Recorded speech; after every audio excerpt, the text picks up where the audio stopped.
talbos ng nyog, gagamitin natin to sa suman ibos. Ito yung magiging itsura niya mamaya. Yan. Ganyan po ang pagtanggal ng tingting dun sa talbos ng nyog. So, hihiwain mo lang ng konti. Mga 1/4 nung tingting ang hihiwain mo. So, kailangan mayroong part ng tingting na matitira dun sa dahon para hindi mabutas yung dahon ng nyog. Okay? So, kung mapapansin niyo hinihiwa talaga yon ng konti. Tapos, pag binukan ninyo yung dahon, buo pa rin siya. Okay? So, ang purpose is para matanggal yung matigas na part ng tingting para madaling i-maneuver yung dahon kapag lalagyan na natin ng malagkit. Pagkatapos natin matanggalan ng tingting yung mga talbos ng nyog, ipoporma na natin yung dahon para ready na siya nalagyan ng malagkit na bigas. Yan. So, ganyan lang ang paggawa. Kailangan nakalock siya dun sa bandang baba para hindi matatapon yung bigas, yung malagkit na ilalagay natin mamaya. Tapos, isisil natin yan ng yung tinanggal natin na pinutol sa maiigsi lang. Yan, para hindi siya kumalas. Kasunod pong gagawin natin ay huhugasan natin mabuti yung ating malagkit na bigas. Siguro mga 4 hanggang 5 beses na halos malabnaw na po yung tubig doon sa ating bigas. So, ganun katagal or ganun pa ulit-ulit nating huhugasan yung ating malagkit na bigas. Pagkatapos po natin mahugasan yung malagkit na bigas, iset aside po natin siya at ilagay sa strainer para matuyo ng bahagya. At kasunod natin gagawin ay magpipiga tayo ng gata ng nyog. Okay, so sa 1.5 kilo po ng malagkit, nagpakayod kami ng 2 piraso ng nyog. Ganon po karami ng nyog ang kailangan natin sa 1.5 kilo ng malagkit. Kasi ang kailangan natin dito ay kakang gata talaga. So, konting-konti lang ang tubig na ilalagay natin. Basta ang kalalabasan ay makakuha tayo ng gata na 2 cups or hanggang 2.5 cups ng gata.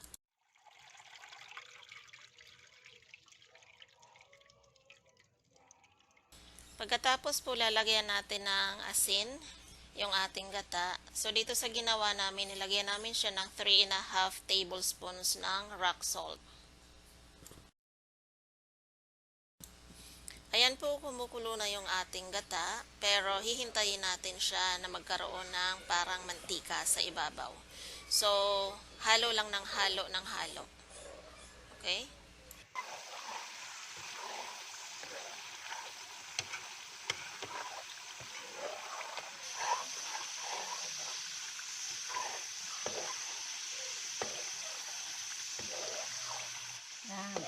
Nah, kaya sabi, mamak.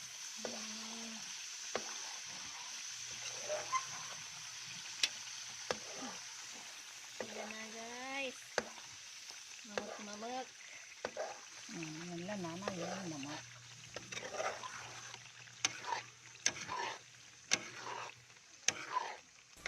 Okay guys, kung mapapansin niyo mayroon na siyang parang mantika sa ibabaw. At yung nasa ilalim naman ay parang malapit na maging latik, pero hindi pa siya kulay brown. So, ganyan ang consistency na hahanapin ninyo in case na gumawa din kayo ng suman sa ibos Bicol version. Okay? At ang kasunod na gagawin natin guys ay ilalagay natin yung gata doon sa malagkit na hinugasan natin kanina. Pagkatapos ay ihahalo natin mabuti yung ating nilutong gata doon sa ating hinugasan na malagkit na bigas. Kailangan guys, halong-halo siya na halos lahat ng butil ay mabasa nung gata na ginawa natin kani-kanina lang. At ang kasunod naman po natin gagawin ay ilalagay natin doon sa ating mga dahon ng nyog yung ating mixture ng gata at ng malagkit na bigas. So, mayroon ako ditong ginawang dalawang klase na lalagyan ng dahon ng nyog at yung isa ay sinubukan namin sa foil para just in case kung po pwede talaga siya sa foil ay di next time kahit walang dahon ng nyog ay makakagawa kami ng gantong pagkain. At yung mga iba din dyan na nasa syudad na gustong magluto ng ganto at walang makuhanan ng dahon ng nyog ay makakagawa din tayo.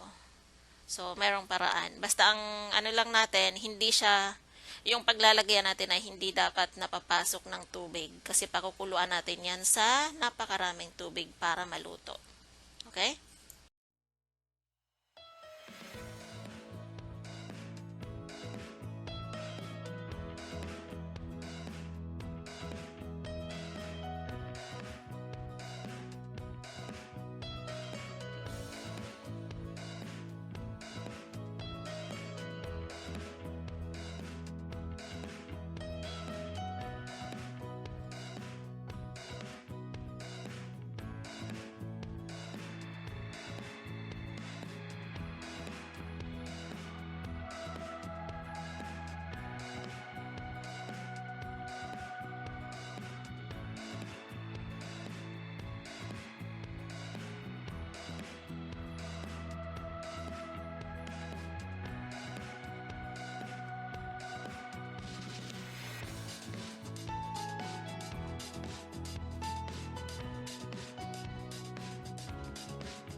Ayan na po, 2 hours po nating pinakuluan sa ganyan karaming tubig. At after 2 hours, luto na po siya. Ayan na oh, napakaganda ng itsura niya guys. So, titikman na natin. Unahin natin itong nasa foil kasi first time namin magluto na nakabalot sa foil. And so far, okay naman siya, as in walang ipinagkaiba dun sa nakabalot sa dahon ng nyog. So, ibig sabihin, pwede siya lutuin sa foil. Okay, so tara na guys, kain na tayo. At again, maraming salamat sa panonood sa aming mga videos. Bye!